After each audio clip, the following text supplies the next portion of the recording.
ফের বসিরহাট পৌরসভার মুকুটে নয়া পালক। এর আগে কঠিন বর্জ্য পদার্থের ওপরে শিরোপা পেয়েছিল পৌরসভা, আর এবার পেল কেন্দ্র হেলথের ওপরে।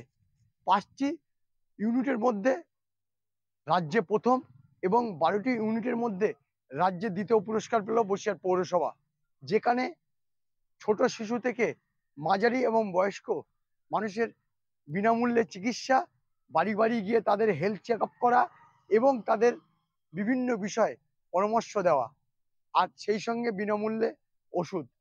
আর এই কাজ করে চলেছে বিশেষ করে বসিরহাট পৌরসভার 10 থেকে 16 নম্বর ওয়ার্ড, অর্থাৎ 6টি ওয়ার্ডের হরিশপুরের যে সেন্টার।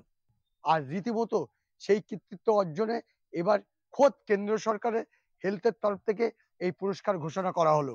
সব মিলিয়ে এই পুরস্কার পেয়ে রীতিমতো খুশি বসিরহাট পৌরসভার পৌর নাগরিক থেকে চেয়ারপারসন না।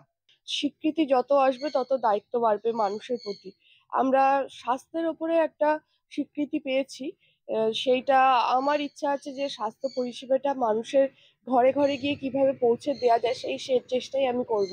একদিনে কোনো কিছুই সম্ভব না, কিন্তু আস্তে আস্তে আমরা সেই পরিষেবা দেওয়ার অনেকটা এগিয়ে এসেছি। আগামী দিন আরো বেশিভাবে কাজ করতে পারবো। এটা তো সত্যি আমাদের পক্ষে আনন্দের বিষয়। আমাদের মাননীয় চেয়ারপারসনের অনুপ্রেরণায় আমরা এটা লাভ করেছি। এটা আমাদের সমস্ত টিম ওয়ার্ক একটা। আমাদের ইউপিএসসি, আমাদের সেন্ট্রাল গভর্নমেন্টের, স্টেট গভর্নমেন্ট না, সেন্ট্রাল গভর্নমেন্টেরও পরীক্ষায় একটা অভাবনীয় সাফল্য অর্জন করেছে।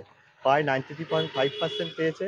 এবং আমাদের 4টে stream, immunisation, NCD, maternal health এবং কমিউনিকেবল ডিজিজ, এই 4টে স্ট্রিম স্টেটেও হাই স্কোর অ্যাচিভ করেছে। এটা আমাদের পক্ষে খুব গর্বের বিষয়। আমার শহর বসিরহাট থেকে সঞ্জিত চক্রবর্তী, কলকাতা টিভি।